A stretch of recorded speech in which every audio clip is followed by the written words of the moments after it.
네, 여러분 안녕하세요. 예, 오늘 또 비대면 예배가 실시되어서 여러분에게 설교 동영상을 보내드리게 됐습니다. 우리 다 같이 반주에 맞춰서 조용한 기도를 하나님 앞에 올려드리도록 하겠습니다. 우리가 기도 드릴 때 우리가 범죄했던 것들을 하나님 앞에 고백하는 고백의 기도와 우리 교회를 위해서, 대대를 위해서, 나라와 민족을 위해서 기도하겠습니다. 다 같이 기도하겠습니다.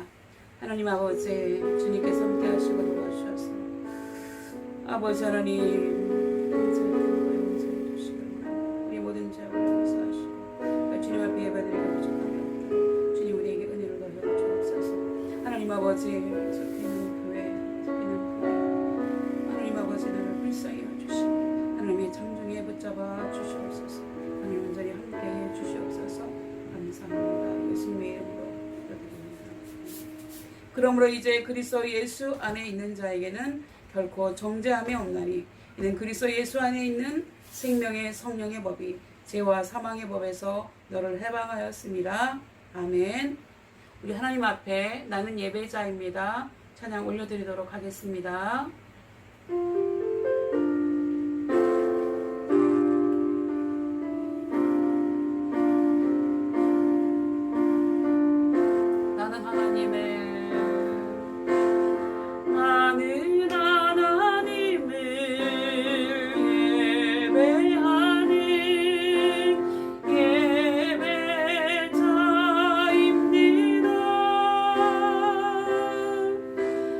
내가 서 있는 곳 어디서나 하나님을 예배합니다. 내 영혼 거룩한 은혜를 향하여 내 마음 완전한 하나님 향하여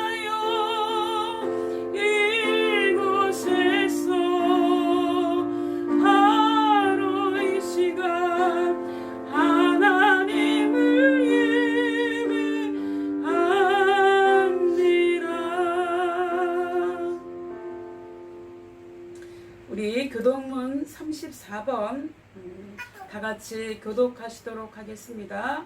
교독문 34번입니다. 제가 먼저 교독하겠습니다. 우리의 능력이 되시는 하나님을 향하여 기쁘게 노래하며 야곱의 하나님을 향하여 즐거이 소리칠지어다. 시를 풀며 소고를 치고 아름다운 수금의 비파를 아우를지어다. 초하루와 보름과 우리의 명일에 나팔을 불지어다. 이는 이스라엘의 율례요 야곱의 하나님의 규례로다. 하나님의 애굽 땅을 치러 나아가시던 때 요셉의 족속 중에 이를 증거로 세우셨도다. 거기서 내가 알지 못하던 말씀을 들었나니 이르시되 내가 그의 어깨에서 짐을 벗기고 그의 손에서 광주를 얻게 하셨도다. 내가 고난 중에 부르짖을 때 내가 너를 건졌고 우레소리의 은밀한 곳에서 내게 응답하며 무리바 물가에서 너를 시험하였도다. 내 백성들이여 들으라. 내가 내게 증언하리라. 이스라엘이여 내게 듣기를 원하노라. 너희 중에 다른 신을 두지 말며 이방 신에게 절하지 말지어다. 나는 너를 애굽 땅에서 인도하여 낸 여호와 내 하나님이니 내 입을 크게 열라. 내가 채우리라 하셨으나 내 백성이 내 소리를 듣지 아니하며 이스라엘이 나를 원하지 아니하였도다. 아멘. 우리 사도신경으로 우리의 신앙을 고백하도록 하겠습니다. 다 같이 한 목소리로 고백하겠습니다. 나는 전능하신 아버지 하나님 천지의 창조주를 믿습니다. 나는 그의 유일하신 아들 우리 주 예수 그리스도를 믿습니다. 그는 성령으로 잉태되어 동정녀 마리아에게서 나시고 본디오 빌라도에게 고난을 받아 십자가에 못 박혀 죽으시고 장사된 지 사흘 만에 죽은 자 가운데서 다시 살아나셨으며 하늘에 오르시어 전능하신 아버지 하나님 우편에 앉아 계시다가 거기로부터 살아있는 자와 죽은 자를 심판하러 오십니다. 나는 성령을 믿으며 거룩한 공교회와 성도의 교제와 죄를 용서받는 것과 몸의 부활과 영생을 믿습니다. 아멘. 우리 찬송가 358장 하나님 앞에 올려드리도록 하겠습니다. 찬송가 358장입니다.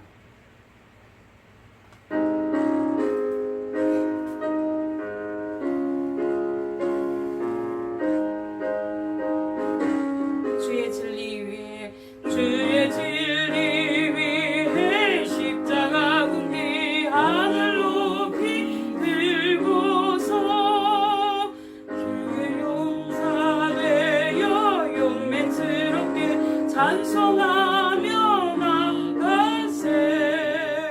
나가세 주 예수만 위하여 목숨까지도 바치고 싸움터로 나가세 원수들이 비록 강할지라도 주의 근기 붙잡고 주의 진리 위해 용기 다하여 분발하여 싸우세 나가세 주 예수만을 위하여 목숨까지도 바치고 싸움터로 나가세 산과들과 바다 가는 곳마다 주의 근기 날리며 반갑고도 기쁜 승리의 소식 온 세상에 전하세 나가세 주 예수만을 위하여 목숨까지도 바치고 싸움터로 나가세 원수들은 이미 예수의 손에 하나 없이 패하고 주의 은빛만이 영광스럽게 온누리에 날리네 나가세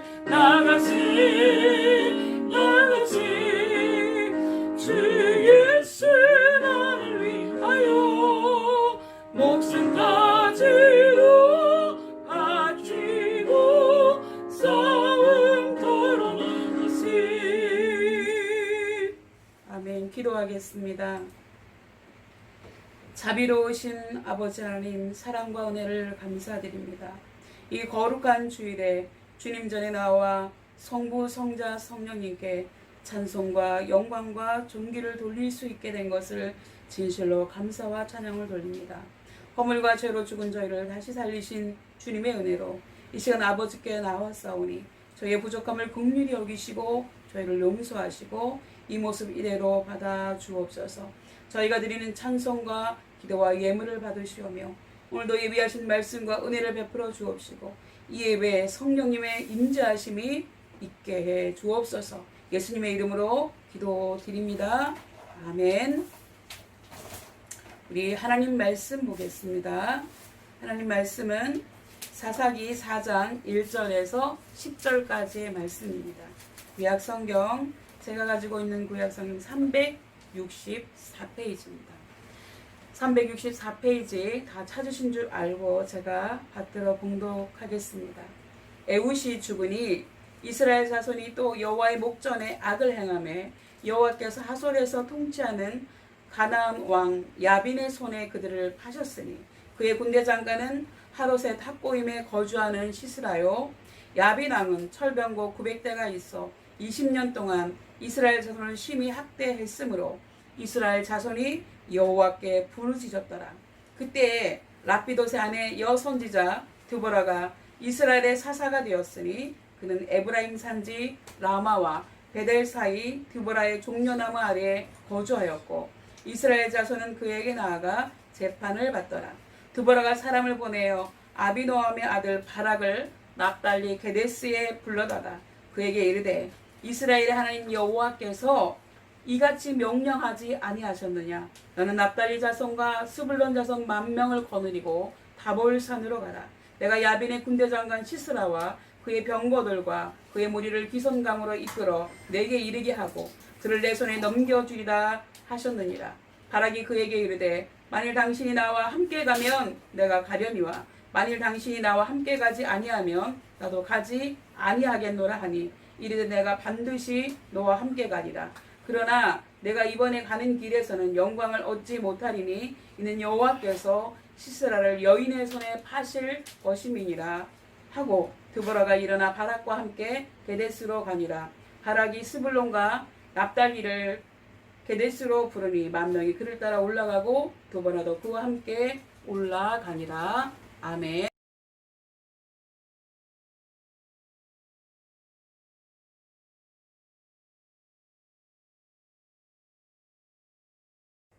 네, 여러분, 지난주까지는 여호수아를 했고요. 이번 주에는 사사기를 하겠습니다.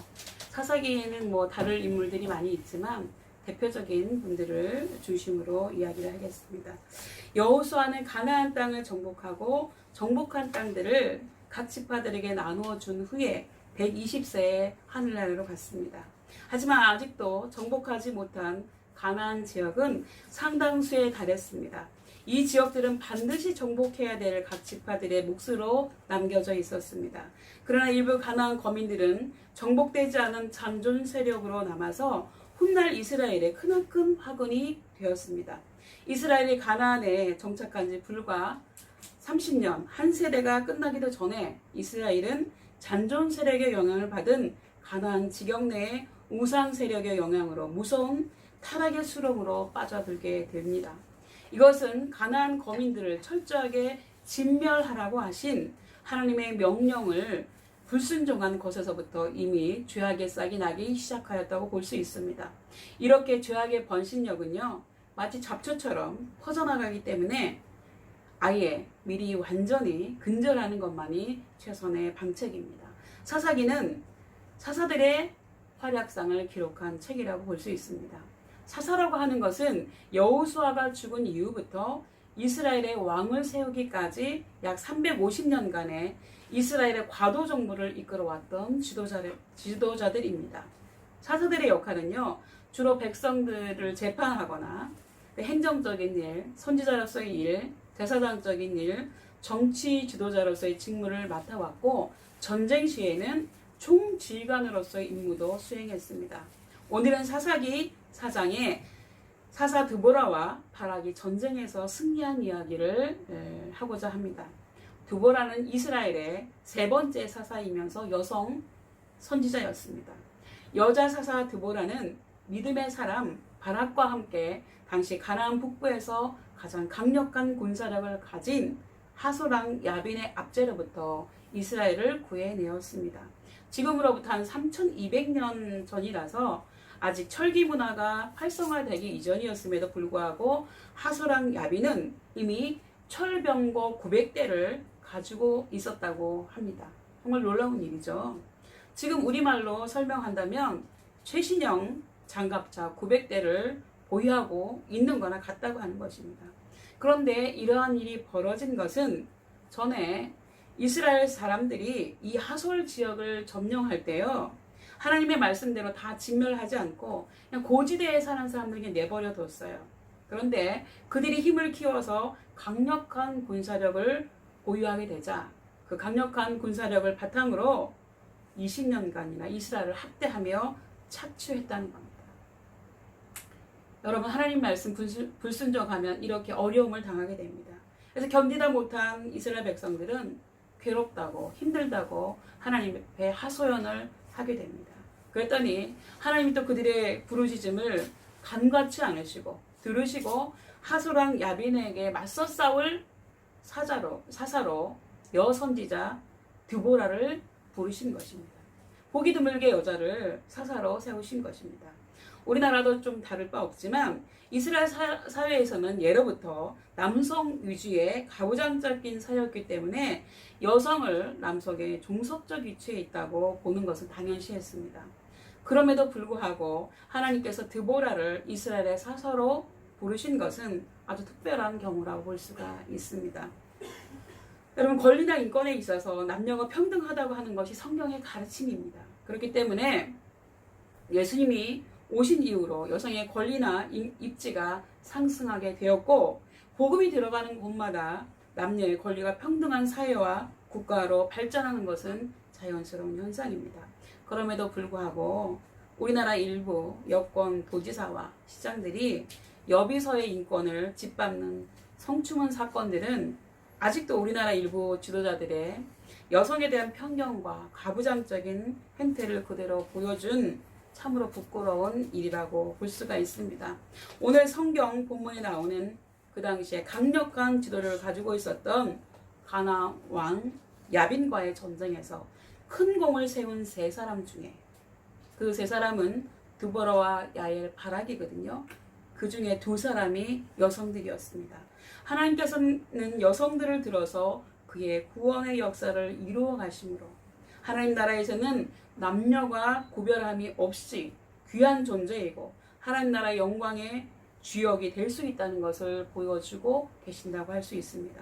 어느 날 사사 드보라는 바락을 불러서 이렇게 이야기합니다. 하나님께서 지금 너에게 납달리 자손과 스불론 자손 1만 명을 거느리고 다볼산으로 가라고 하셨다.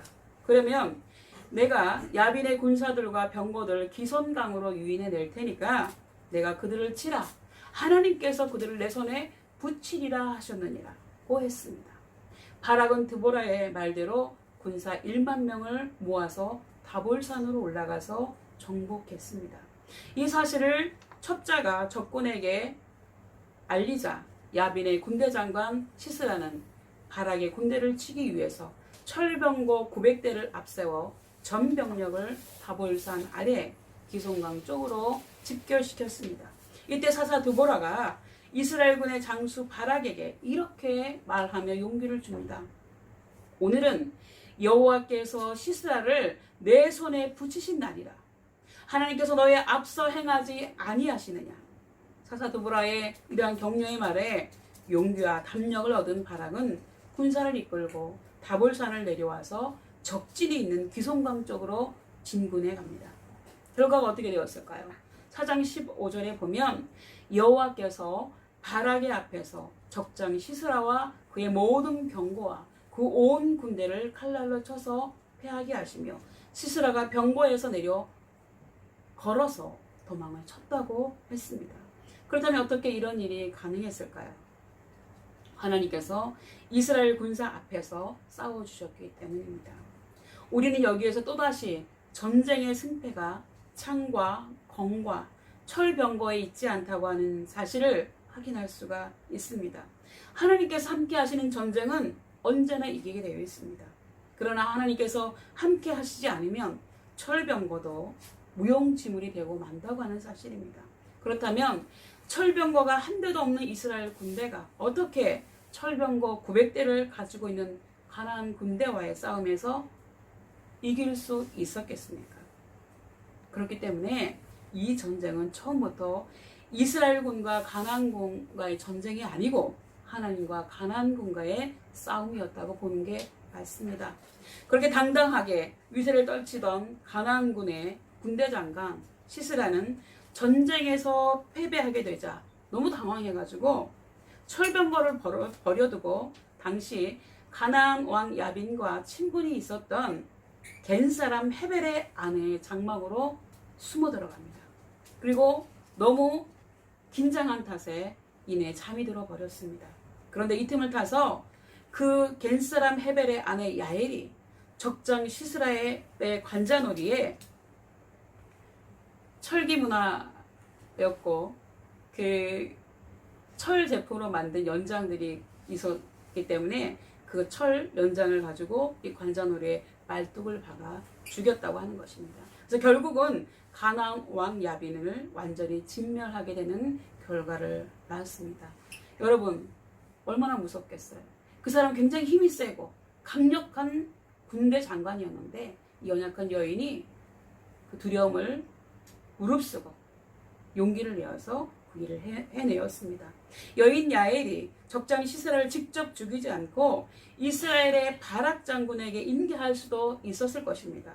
그러나 자기 손으로 직접 죽인 그 행위는 하나님의 능력이 임하게 되면 비록 연약한 여성일지라도 얼마든지 담력을 가지고 초인적인 힘을 발휘할 수 있다는 것을 보여주고 있는 내용이라고 하는 것입니다. 하나님의 능력이 임하면 다양한 권능이 이렇게 나타납니다. 지혜와 용기와 괴력이 생기게 되고 비록 연약한 여인이라도 얼마든지 무시무시한 장군도 해치울 수 있다고 하는 것입니다. 또한 사사 삼갈도 소를 모는 막대에게 하나로 블레셋 사람 600명을 죽였다고 했습니다. 그리고 이스라엘을 구했다고 했습니다. 그리고 삼손은 나귀 턱뼈로 블레셋 사람 1,000명을 죽였다고 했습니다.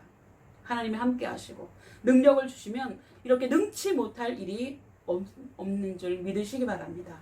그렇다면 우리는 오늘 성경 말씀을 통해서 어떤 교훈을 받아야 될까요? 첫 번째로, 하나님을 떠나서 내 마음대로 살면 반드시 환난과 고통과 괴로움이 온다고 하는 사실입니다. 이스라엘 자손들이 왜 가나안 왕 야빈에게 20년 동안 괴로움을 당했을까요, 여러분? 그것은 이스라엘 자손들이 하나님을 떠나서 우상 숭배에 빠져서 죄를 지었기 때문에 그렇습니다. 이스라엘 민족의 역사는 수많은 고통과 환난과 시련의 역사였습니다. 사사시대 350년의 역사를 보더라도 이스라엘 자손들은 가나안 땅을 정복하고서도 그들이 다 진멸하지 않고 남겨둔 주변국들로부터 끊임없는 침략과 압제를 당해왔다는 것을 볼 수 있습니다. 그 원인은요, 이스라엘 자손들이 하나님을 떠나서 자기 멋대로, 자기 좋을 대로, 자기 소견대로 살았기 때문에 당연한 결과라고 볼 수 있습니다. 사사기를 보면 이스라엘 민족의 역사는 타락과 징벌과 회개와 구원이 끊임없이 반복되는 서클을 이루고 있습니다. 마치 다람쥐가 쳇바퀴를 돌듯이 하나님께 죄를 짓고 벌받고 회개하면 하나님께서 구원해 주시고 얼마 후에 또 죄짓고 주변국의 침략을 당하면 괴로워서 하나님 도와주세요, 살려주세요 라고 말하면 하나님께서 또 그들의 기도를 들으시고 구원해 주시는 이런 답답하고 불행한 역사가 수없이 되풀이됐다고 하는 것입니다. 그렇다면 왜 이러한 역사가 반복되었을까요, 여러분? 그것은 이스라엘 자손들이 하나님의 명령대로 살지 않고 자기들 멋대로 살아서 돌아온 결과라고 볼 수가 있습니다. 저들은 심은 대로 거둔 당연한 결과였습니다.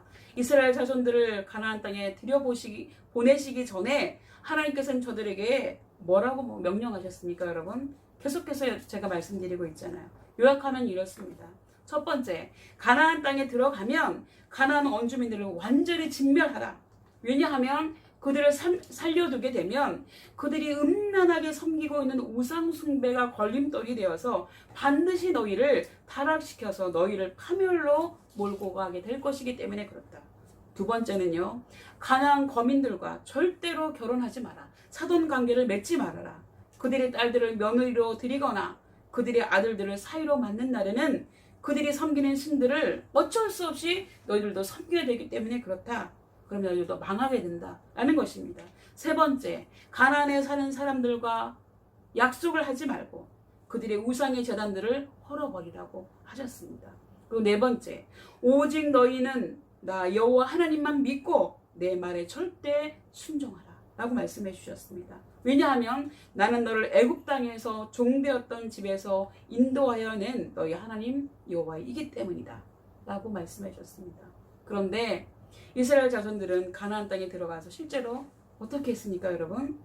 여호와 하나님을 버리고 다른 신, 곧 그렇게 하나님이 하지 말라고 했던 가나안 사람들이 섬기는 바알신, 아세라신, 아스타롯을 음란하게 섬기고 그것들에게 절하고 그것들을 하나님이라고 불렀습니다, 여러분. 그리고 가나안에 사는 사람들과 결혼하고 그들의 신들을 섬겼습니다. 하지 말라고 하죠. 이렇게 하나님이 명령하신 것 중에 단 한 가지도 지킨 것이 없었습니다. 하나님이 하라고 하신 것은 하나도 안 지키고 하지 말라고 하신 것은 다 하는 한심하고 폐역한 구제불능의 민족들이었습니다. 그렇다면 여러분, 이스라엘 사람들만 한심하고 구제불능인가요? 지금 우리의 현실을 한번 생각해 봅시다. 우리가 얼마나 한심한지. 그리고 이스라엘은 그 결과 어떻게 되었습니까? 가나안 원주민들과 함께 섬기던 우상들이 걸림돌이 되어서 재앙이 몰려왔습니다. 하나님이 진노하셔서 이스라엘의 불순종으로 남겨놓은 침략자들의 손에 붙이셔서 그들의 압제를 받으며 적국의 조공을 바치고 그들을 섬기는 비참한 민족으로 전락하게 되었습니다. 저도 한 번 빠졌던 구렁텅이는 다시 안 들어간다 그래요, 여러분. 안철수 씨가 뭐 이런 말을 했다 그럽니다. 한 번 속는 것은 실수지만 2번 속는 것은 바보라고 했다고 합니다. 그런데 이스라엘 자손들은 사사시대만 무려 14번씩이나 같은 잘못을 반복했습니다. 이에 대해서 여러분 어떻게 생각하십니까? 여러분, 우리나라의 기독교 복음이 들어온 초창기에 있었던 일입니다. 선교사님이 집차를 몰고 비포장도로를 달리고 있었습니다. 가면서 보니까 저 앞에 농부가 신장로 길로 돼지 몇 마리를 몰고 가는 모습이 보였습니다. 짐작하건대 아마 시골 장날에 돼지를 팔러 가는 것 같았습니다. 선교사님은 마침 시간도 있고 자기가 돼지를 몰고 가는 농부의 앞을 추월해 가면서 흙먼지를 날리게 되면 미안할 것 같기도 하고 멀리서 바라보면서 천천히 서행하며 구경도 하면서 차를 몰았다고 합니다. 그런데 가만히 보니까 다른 돼지들은 다 길을 따라 잘 가는데 그 중에 한 마리가 자꾸만 신장로길 아래로 내려가고 있더라는 겁니다. 그리고 그럴 때마다 농부는 들고 있던 회초리로 그 돼지를 때려서 다시 위로 올라오게 하더랍니다. 그러나 조금 가다가는 그 돼지가 또다시 길을 벗어나고 그러면 농부는 또다시 회초리로 때려서 길로 올라오게 하는 일을 반복하더라는 것입니다. 선교사님은 그 광경을 보고 우리 인생도 저렇구나 라고 깨달았다고 합니다. 다 같은 인생길을 가면서도 어떤 사람은 하나님께 매를 맞으면서 가는 인생이 있겠구나 라고 하는 것입니다. 어리석은 이스라엘 자손들은 하나님께 수없이 매를 맞으면서 살아온 민족들입니다. 그것은 하나님이 가라고 하신 길로 안 가고 딴 길로 갔기 때문에 그렇습니다. 그렇다면 여러분, 왜 매 맞지 않고도 갈 수 있는 길을 매를 맞으면서 굳이 가려고 합니까? 그리고 그것이 그들만의 문제냐는 것입니다. 그렇기 때문에 우리는 우리 인생길을 내 마음대로, 내 멋대로, 내 생각대로 살지 말고 하나님이 정해놓으신 길, 축복의 길로 나가야 될 줄로 믿으시기 바랍니다. 두 번째, 이스라엘 자손이 하나님을 떠나서 타락하게 된 원인 중에 두 번째는 자녀들에게 믿음의 유산을 물려주지 못했다고 하는 것입니다. 부모가 자녀들에게 믿음의 본을 보이고 신앙에 대해서 잘 가르쳐야 했는데 부모가 그 책임을 전혀 하지 않았습니다. 그렇다면 그것을 어떻게 알 수 있습니까? 사사기 2장 10절에 보면 하나님의 종 여호수아가 죽고 여호수아 시대 때의 사람들이 모두 다 세상을 떠난 후에 그 다음 세대에 대하여 사사기 2장 10절에 그 세대 사람도 다 그 열조에게로 돌아갔고 그 후에 일어난 다른 세대는 여호와를 알지 못하며 여호와께서 이스라엘을 위하여 행하신 일도 알지 못하였더라고 기록한 것을 보고 알 수 있습니다. 그렇다면 그 사람들이 왜 하나님을 알지 못했을까요? 그것은 부모가 자녀들에게 말하지 않았기 때문에 그렇습니다. 부모가 알려주지 않고 가르쳐주지 않았기 때문에 알 수가 없었던 것입니다. 그때는 지금처럼 역사책이 있는 것도 아니고 인터넷이 발달한 때도 아니기 때문에 부모님이 구전으로 옛날 이야기 들려주는 식으로라도 자녀들에게 들려주고 가르쳐 주었어야 했습니다. 가장 중요한 그들 조상들의 민족 역사 교육, 신앙 교육을 가르치지 않았기 때문에 이러한 일이 벌어졌다고 하는 것입니다. 그렇게 한 결과 그의 자녀 세대들은 하나님이 누구신지, 하나님이 그들의 조상들을 위해 어떤 일을 행하셨는지, 그들의 조상들이 애굽에서 과거 노예 생활을 하고 하나님의 인도하심으로 애굽을 탈출했던 일, 홍해를 마른 땅처럼 건넜던 일, 광야에서 40년 동안 하늘에서 내리는 양식인 만나와 메추라기를 먹었던 일, 요단강도 마른 땅처럼 건넜던 일, 그리고 하나님께서 여리고성을 사람 손 하나 되지 않고 무너뜨려 주신 일 등에 대해서 아무것도 기억하지 못했다고 하는 것입니다. 참으로 부끄럽고 기가 막히고 배은망덕한 일 아니겠습니까? 누구든지 과거의 자기 민족의 역사를 모르면 이렇게 된다고 하는 것입니다. 임마누엘 칸트는 이렇게 얘기했습니다. 인간은 교육을 받지 못하면 인간조차도 될 수 없다. 인간다운 인간, 국민다운 국민, 크리스찬다운 크리스찬, 군인다운 군인이 되기 위해서는 올바른 역사 교육을 통해서 우리나라의 올바른 역사를 알고 올바른 국가관과 올바른 가치관, 분명한 사생관을 가지고 있어야 합니다. 그래야 강한 육군, 전쟁에서 이길 수 있는 강군이 될 수 있다고 하는 것입니다. 잘못된 역사를 배워서 잘못된 국가관을 가지게 되면 우리의 주적이 누구이고 우리의 우방이 누구인지를 정확하게 모르게 되고요. 그러한 군인들을 가지고는 우리의 자유, 민주, 평화 통일을 이룰 수도 없다고 하는 것입니다. 우리 조국 대한민국 5,000년 역사에서 최대의 비극은요, 여러분 뭐니 해도 6.25 전쟁이었습니다. 그리고 이 전쟁을 일으킨 사람은 김정은의 할아버지 김일성입니다. 그리고 김일성에 의해서 수백만의 사상자와 1천만 이산 가족이 비극이 벌어졌습니다. 지금 여러분들이 군복을 입고 군에 이렇게 와서 있는 것도 북한의 남침을 막기 위해서 아닙니까? 따라서 우리의 주적은 국개군입니다, 여러분.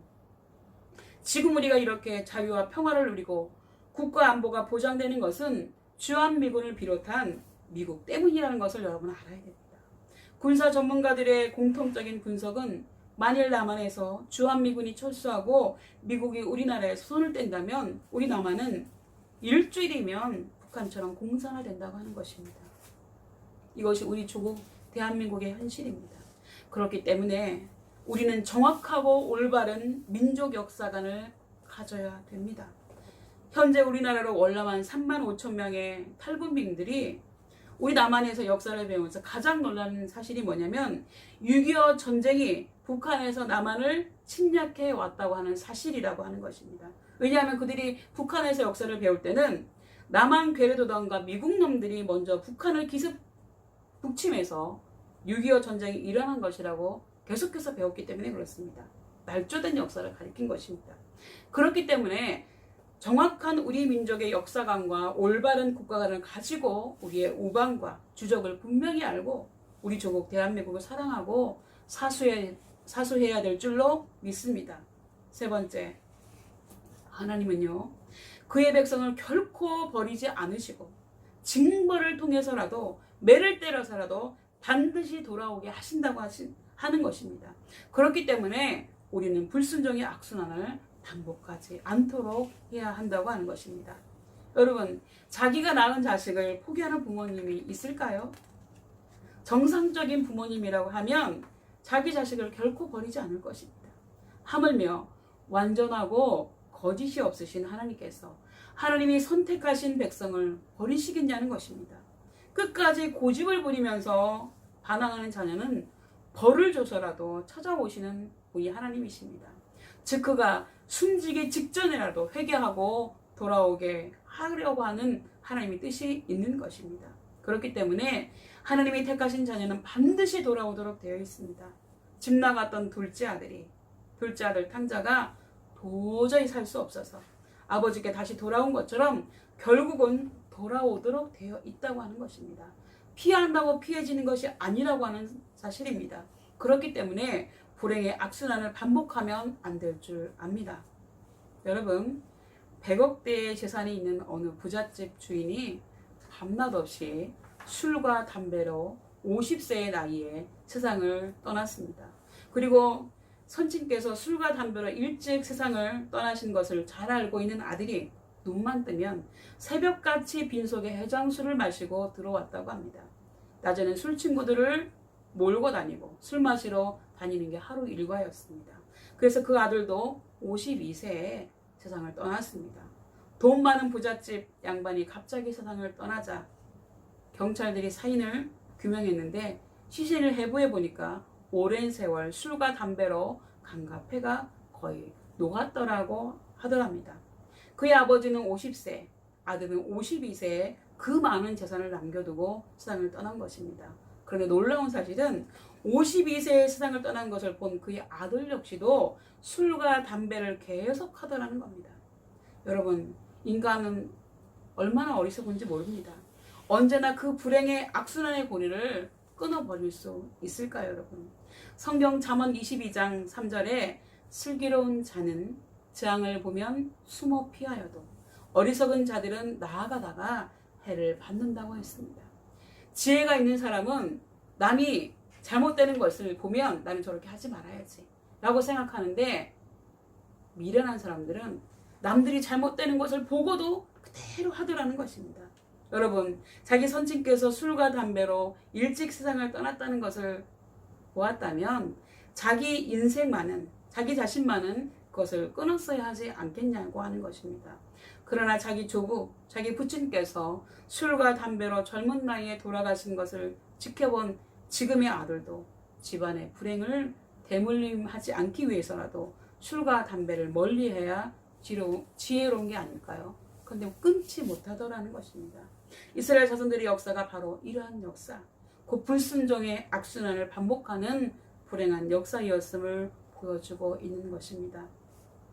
여러분, 생각이 많이 달릴 줄 압니다만은, 여러분, 지금 우리나라의 현실을 보면 정말로 이 불순종의 역사, 하나님을 저주하고 해방하는 역사가 이어지고 있는 모습을 보면서 얼마나 우리 민족이 매를 더 맞을까 염려하면서 기도하고 있습니다. 여러분, 오늘 말씀을 정리하겠습니다. 하나님을 떠나서 세상길로 나가면 반드시 환난과 고통과 불행이 그림자처럼 따라오게 됩니다. 그렇기 때문에 불순종의 악순환을 반복하는 것은 어리석은 짓이죠.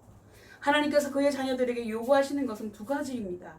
그것은 하나님께 대한 믿음과 순종이라고 하는 것입니다. 오직 하나님만 믿고 하나님의 말씀에 온전히 순종하라고 하는 것입니다. 그렇게 하면 그 나머지 모든 것은 하나님께서 다 알아서 해결해 주신다고 하셨습니다.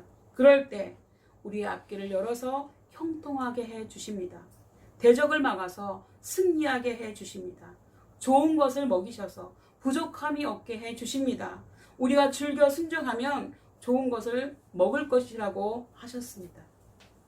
부모님 말씀은 잔소리가 아닌 것처럼, 자식이 잘 되라고 하신 말씀인 것처럼, 하나님의 말씀은 모두가, 그의 자녀들은 우리가 잘 되라고 하시는 말씀 아니겠습니까, 여러분? 그렇기 때문에 이스라엘 자손의 역사를 교훈으로 삼아서 하나님께 믿음과 순종하는 삶을 살아서 여러분의 삶이 형통하고 복받는 은혜가 가득하시기를 예수님의 이름으로 축복합니다. 네, 기도하겠습니다.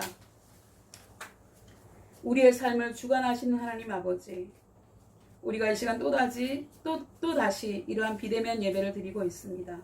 그러나 우리는 절망하지 않습니다. 왜냐하면 하나님께서 살아계시고 우리 곁에 계셔서 우리의 삶을 주관하시기 때문입니다.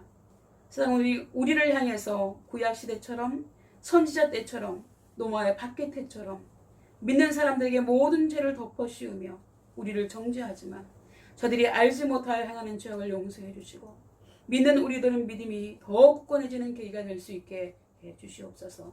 오늘 본문 말씀의 드보라, 야엘처럼 비록 힘없고 연약한 저희들이지만 믿음으로 그 당시에 가장 강력한 무기를 가지고 있던 장수도 이겼던 것처럼 지금 우리 가운데 찾아오셔서 우리에게도 드보라와 같은 믿음, 야엘과 같은 믿음을 주시기를 원합니다. 그리하여 하나님을 알지 못하며 세상 권력에 눈 어두워 있는 사람들을 두려워하지 않고 믿음으로 담대하게 우리의 길을 걸어가며 우리도 드보라처럼 승리하는 삶을 살 수 있는 은혜를 내려주시기를 나의 영원한 구원자 되시는 예수님의 이름으로 기도드립니다. 아멘.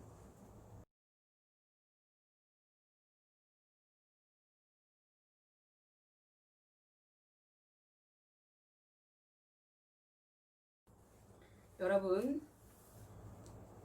우리 예수 피를 힘입어 찬양 드리시면서 우리의 감사의 내용과 우리의 기도의 내용들 또 하나님 앞에 헌금 올려드리는 시간을 갖도록 하겠습니다.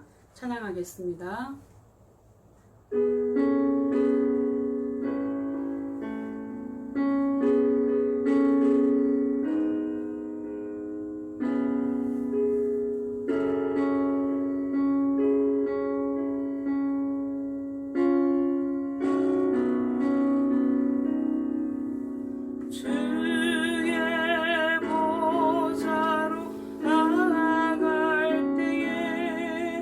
어떻게 나가야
자격 없는 내 힘이 아니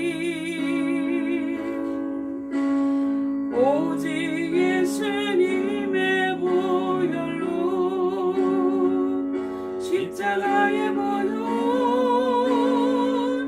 완전하신 사랑 힘입어 나아갑니다.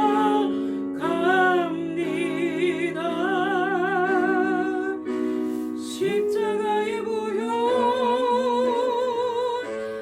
완전하신 사랑 힘입어 예배합니다.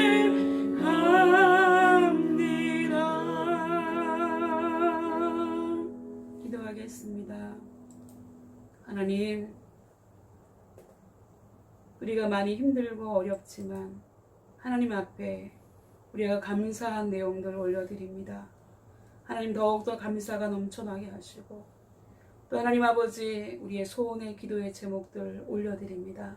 하나님께서 그들의 소원에 응답하여 주시며 또 하나님 아버지, 우리가 가진 것 중에 주님께 일부를 올려드립니다. 하나님께서 받으셔서 하늘의 신령한 것과 땅에 기름진 것으로 채워 주시옵소서. 하나님께서 복의 복을 더하여 주옵소서. 감사드리고 예수님의 이름으로 기도드립니다. 아멘. 여러분, 저는 이 예배가 이렇게 핸드폰으로만 드리는 예배가 이번 주로 마치기를 원하지만 어떻게 될지 모르겠습니다. 다음 주에는 모여서 예배 드리기를 소원하고 함께 기도할 수 있기를 바랍니다. 여러분, 주기도문송 하신 다음에 제가 축도하고 예배는 마치도록 하겠습니다.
지금은 우리의 영원한 구원자 되시는 우리 주 예수 그리스도의 은혜와 아무리 강력한 권력과 무기로 우리를 위협하더라도 믿는 우리들에게 마침내 승리를 주시는 하나님 아버지의 사랑과 환난과 핍박 속에서도 믿음을 잃지 않고 오로지 하나님만을 바라보고 나아가게 하시는 성령님의 감화감동 충만하심이 지금 이 시간 이후로 우리도 드보라처럼 우리도 야엘처럼 비록 힘없고 연약하지만 믿음으로 승리하는 삶을 살기로 다짐하고 결단하는 모든 신우들 머리 위에와 우리가 속한 대대와 간부님들, 신우들 머리 위에, 특별히 대대장님 머리 위에 지금부터 영원토록 함께 하시기를 간절히 축원하옵나이다.